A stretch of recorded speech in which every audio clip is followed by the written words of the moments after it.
안녕하세요. 오랫동안 철학적 주제를 다뤄온 한국인 강연자로서 오늘은 미래의 지상에서 마지막으로 나타나실 부처님에 관한 이야기를 해보려고 합니다.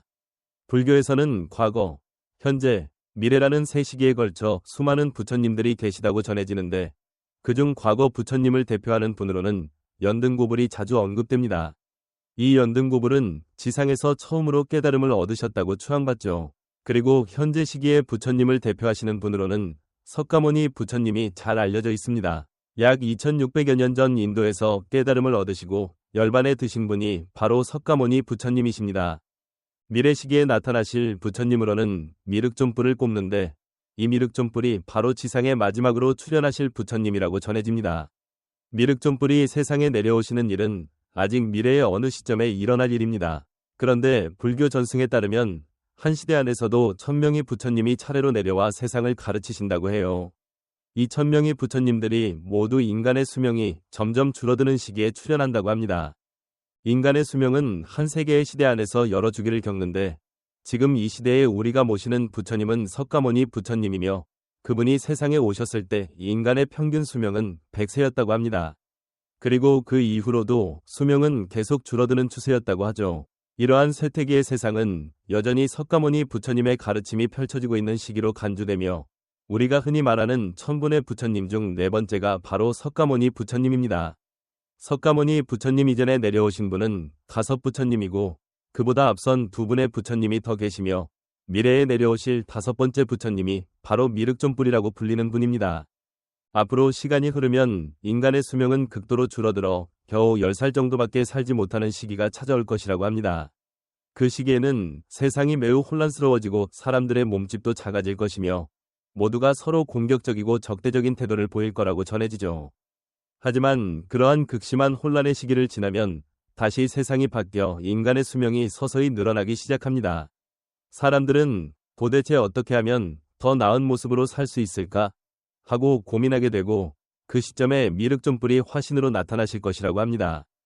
그때 사람들은 미륵존불의 아주 장엄하고 훌륭한 모습을 보고 어떻게 저런 모습이 가능할까 하고 궁금해할 텐데 미륵존불은 내가 이렇게 훌륭한 모습을 지닌 것은 늘 자비심을 깊이 관하는 수행 덕분이었다 라고 말씀하실 거라고 해요. 그 시대의 사람들은 비록 매우 왜소하고 수행법도 몰라도 자비라는 말을 되뇌기만 해도 큰 이익을 얻을 수 있다는 가르침을 듣게 된다고 합니다. 그러면서 점차 사람들의 수명이 다시 늘어나고 세상은 조금씩 좋아지기 시작하죠. 그리하여 나중에는 전륜성왕이라 불리는 위대한 왕들이 등장하는 시대가 오고 황금륜, 은륜, 동륜, 철륜 같은 여러 가지 전륜을 지닌 성왕들이 다스린다고 전합니다. 결국에는 인간의 수명이 8만 년에 이르는 시점까지 올라가고 거기서 또다시 줄어드는 흐름을 타게 되는데 바로 그 수명이 8만 년까지 오른 뒤 다시 하강하기 시작할 때 미륵존불이 이 땅에 내려와 세계의 스승으로서 등장하신다고 합니다. 모든 부처님들은 수명이 감소하는 때에 세상에 오시는데 왜냐하면 사람들이 세상이 악화될수록 영적인 해결책을 찾고자 하기 때문이죠. 반면 수명이 늘어나면서 세상이 풍요로워지는 시기에는 굳이 수행이나 가르침을 찾으려 하지 않는다고 합니다. 수명이 8만 년에 이르는 그 시기에는 세상이 매우 아름답고 행복한 상태에 이르며 불교 전승에 따르면 땅은 높낮이가 거의 없는 평탄한 대지로 펼쳐져 있고 온갖 조건들이 평화로워진다고 해요. 미륵보살은 그때 인간 세상에 내려와 완전한 깨달음을 얻고 부처의 가르침을 펼쳐서 중생을 이끌어 주실 거라고 합니다.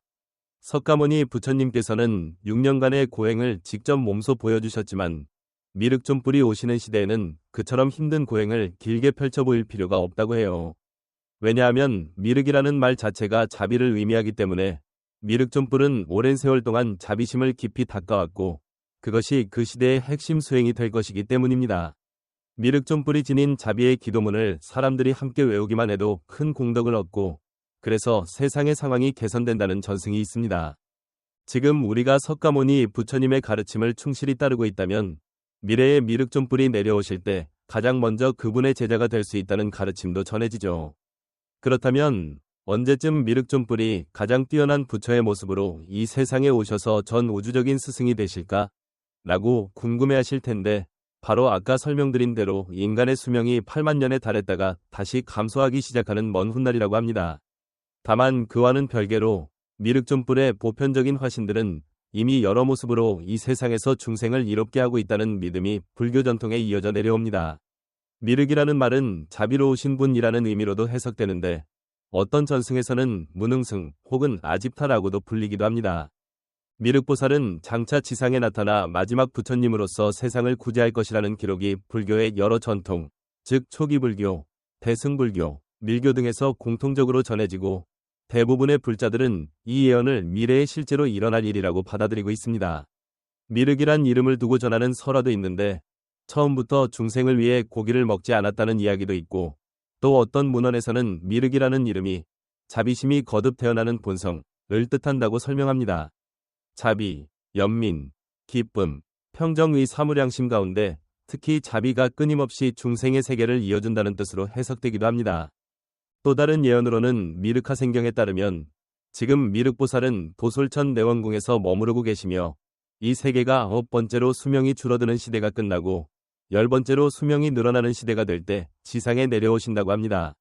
그때 브라만 계급의 투법나라는 사람의 가문에서 태어나시고 어머니는 범나박제라는 분이 되실 거라고 전해요. 태어나실 때부터 훌륭한 상호를 지니고 자라면서 계족산으로 들어가 석가모니 부처님께서 남긴 가사와 바리떼를 마하가섭 조사에게 전수받아 이어가신다고 합니다. 그리고 용화수 아래에서 금강 같은 지혜로 무명을 끊고 마침내 최상의 깨달음을 이루신 뒤 용화수 숲에 세워진 법당에서 설법을 시작하십니다. 그 첫 번째 설법 모임에서는 96억 중생이 아라한과를 얻게 되고 두 번째 설법 모임에서는 94억이, 세 번째 설법 모임에서는 92억이 깨달음을 얻어 아라한이 된다고 전해집니다.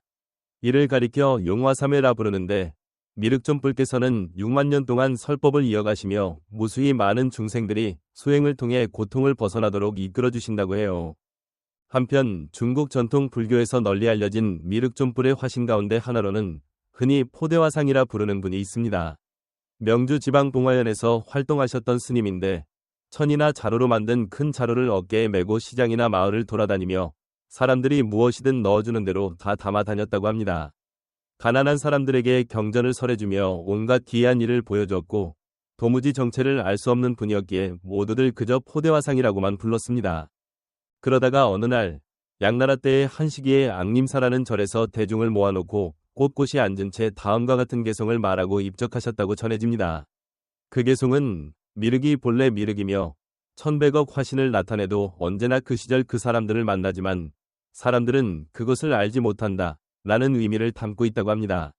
그렇게 이분이 바로 미륵보살의 현신이라는 사실이 뒤늦게 알려졌다는 이야기가 있습니다. 오늘 말씀드린 내용은 주로 불교 전승 속에서 미래에 나타나실 부처님, 즉 미륵존불에 대한 설명인데요.